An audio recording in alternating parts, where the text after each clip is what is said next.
my name is Faith Pitt Wilson, and I'm making this video in response to a few great questions I've had from friends and family, also a few people on other Facebook pages asking me about a few of my rare conditions and illnesses that affect my everyday life. So this video hopefully will explain it a little bit more clearly, and if anyone has any further questions, feel free to inbox me and I will address them in another video. Thanks, guys. So tell us what diseases you have. I have Ehlers-Danlos syndrome type 1 and 3, which is a genetic connective tissue disorder. Some things personally that it affects is I dislocate all of my joints, vertebrae, ribs, things that you didn't even know you could dislocate, because collagen it basically holds everything together. That includes your bones, your organs, everything. So when collagen is faulty, everything becomes faulty. So that's a large part of my disability. I also have syringomyelia, which is rare. If you look it up, you won't find any interesting videos on it. One of the younger people to have it. It affects me from T6 to T10, so that's about this level. But I have loss of function from about T12, which is below my hips, down. And I also have celiac disease, which may be my least favorite. No, it's the least dramatic, but for someone who loves bread, it's my least favorite disease. It affects me. Mia Beck says she's in a chair too and she's paralyzed. She has one question. You play wheelchair basketball. Did you get your sports chair covered by insurance? No, I don't even know if that is possible.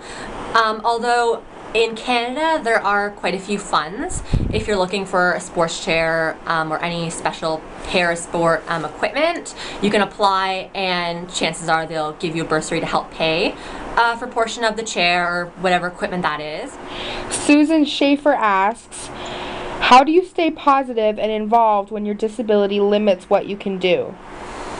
For my particular disability, I find when I have a good day and I have energy and I have few dislocations or I have, a little bit less pain, those days I just try to make them count. I try to go out, I try to be social as possible. I think everyone has, moments that they aren't feeling so positive, but I was raised to be positive. My family is a really positive family.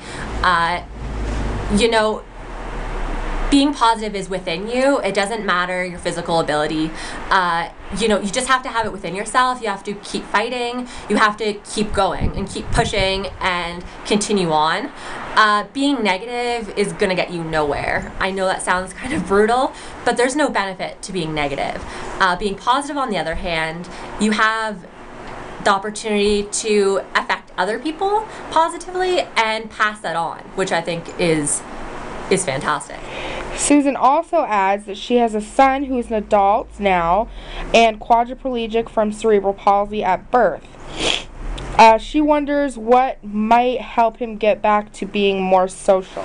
I think it's a little bit different because we are discussing a different age group.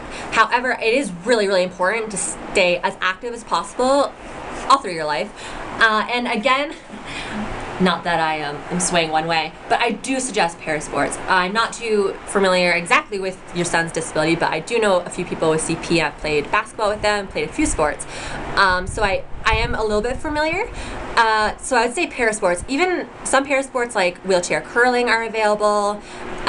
You could even ask local groups in your area if they have any social groups like cards or it's kind of winter, so it's a little bit more knowing that someone's in the same position as you, someone's been there before, someone is more knowledgeable, and having just people to talk with that can really relate to your situation, it's priceless. And I'm certainly thankful to my Ottawa team for giving me that experience when I was newly sick. What's it like being newly diagnosed with celiac? Well, we're not friends. I am the type of person to order extra baguettes at Eastside Mario's. Mom, I'm all about the free rolls at Swiss Chalet, and I've always been into food. I love eating food. I love all food. So it was a big change. It was a big a big life change. I mean, clearing out your cupboards, goodbye candy bars and unhealthy food. And hello, you know, not multi-grain, but xanthan gum, you know, rice flour, lots of nachos. You know, finding the places that have good food is, gluten-free food is really, really difficult. Luckily, we live close to a Shoeless Joe's that has fantastic options in our area, but it can be so difficult. I mean, I can't leave my home because I can't eat out because of the possibility of cross-contamination. And like we were discussing before, there's some pros and cons to this celiac or gluten-free trend that's going on. It's fantastic because it is raising awareness, and because of that, more and more companies are investing in producing gluten-free products, which is fantastic. However, because people that it doesn't really matter, you know, they're not gluten sensitive or they're not celiacs, because there's the trend going on, some people in some restaurants don't take it as seriously as I think that they should, and they think you're just asking it to, you know, maybe lose weight or something like that, but that's not the case. Trust me, if I had control over this, I would be eating a big bowl of 4 cheese capelletti and enjoying myself. Making a gluten-free life little book of, you know, just different products that I buy and find so I remember them, and Dean can have it to reference if he goes grocery shopping and he's thinking what's gluten-free friendly and stuff like that. Craig Adaptive asks that he saw you wearing jazzy splints. I believe they're called CAFOs. I wondered if they were prescribed due to your EDS. Okay, so I have specialized leg braces. It goes from the bottom of my foot all the way up to below my hip area. CAFOs is just an acronym for knee, ankle, foot orthotics. It's because I don't have control over my knees, ankle joints, and even then limited in my hips. So there is a lever near my hip, and it controls my knee. So if I need to sit down, I pull the lever and it releases so I can sit down smoothly and safely. And when I stand up, every time I get a little bit higher, pull myself up a little bit more, it locks. So I, in theory, can't fall down. It has happened, but in theory I can't fall down. Those are fantastic. In Ottawa, I went to a special orthotic braces fitting store. Not sure the name offhand, but in Canada you can't have them made in the hospital, and you can't have them made in private funded orthotic Stores. Is it a store? Clinics. I don't know. Okay, I don't know what that's called. They do take a while to make. You can pick out your color. I decided to go a little bit bold because why not? You're paying thousands for something. Might as well look a little bit jazzy, okay? You might as well not get boring with it. And next time, I think I want zebra print for EDS awareness, obviously. What other mobility aids do you use on a daily basis? Okay, so number one, most important, is my wheelchair. It is a Tylite ZRA, so it's light, it comes apart, it is rigid, meaning it doesn't fold up, but the wheels come off, so you can stick it in a car, or any vehicle really, and without it, I wouldn't be going very far. It's been a good chair. I also have the eMotion wheels in the winter I can put on, which essentially it's almost like having a power chair,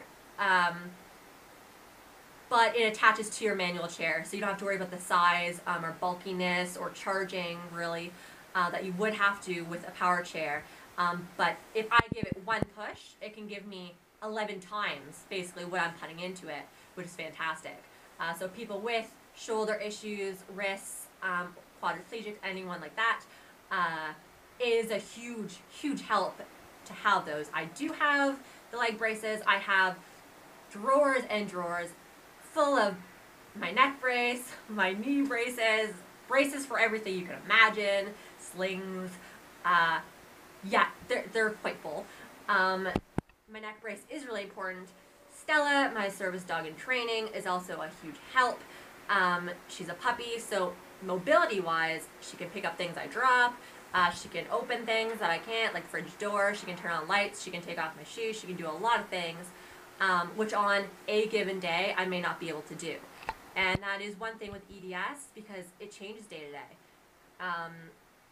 I woke up this morning, my hip was dislocated, my shoulder had already come out last night, so it was a little bit of a slower day. It completely depends. I can have good days, I can have bad days. And what you use depends on the day. Yes, exactly. If I have that little bit of energy, I'm going to strap on those leg braces, I'm going to take my dog for a walk.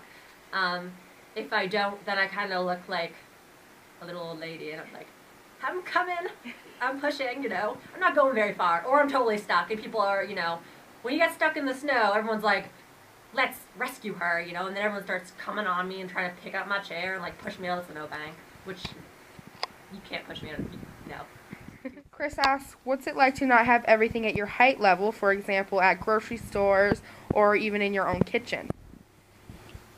I think for me, it was a shock because standing up, anyone that knew me before, I was in a wheelchair, knows that I'm 5'11", like I'm pretty tall. So for me, that was a huge difference because I used to be the one reaching everything for everyone else.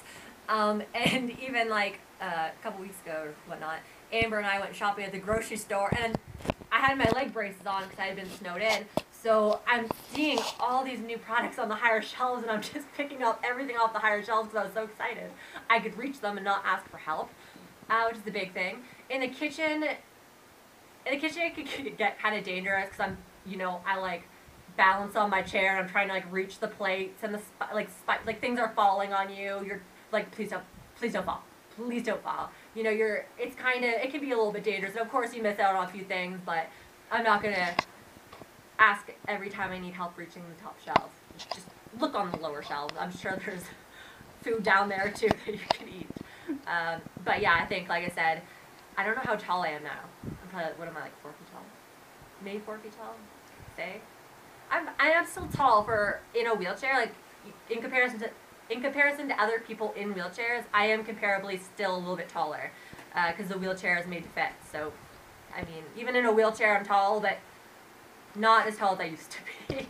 What are some of the craziest things people have said or asked you? Okay, so Amber and I were just talking about this a few moments ago. This past summer, when I was taking Lulu, Amber's dog, and Stella for a walk, I had this lady jump out of her, she was in traffic, she jumped out of her car, someone else was driving, don't worry, and she ran over to me with her camera, and she says, this is the most amazing thing I have, you're amazing, you're an inspiration, oh my, and I was walking my dogs, I didn't really know what to say. She started filming me without asking, and I was kind of a little bit weirded out, and she followed me, of course, so that was pretty awkward. I've had actually, when people get drunk, they say things. Have you tried stem cell research? No, and no, I will not be. Thank you for asking. Do your legs work? Because with EDS and SM, you get a lot of related problems. You have leg spasms. So originally, sometimes your leg will just like kick out, or look like you're purposefully doing something. It's not voluntary. It happens. If I had control over it, it wouldn't happen. So obviously I don't. And it isn't just my legs, actually. It's also my arms and my neck. Close your ears. Another really, really funny question I have gotten a lot is about sex. It's a question I think a lot of people with a lot of disabilities get. Every disability is different, but yes, we can have sex.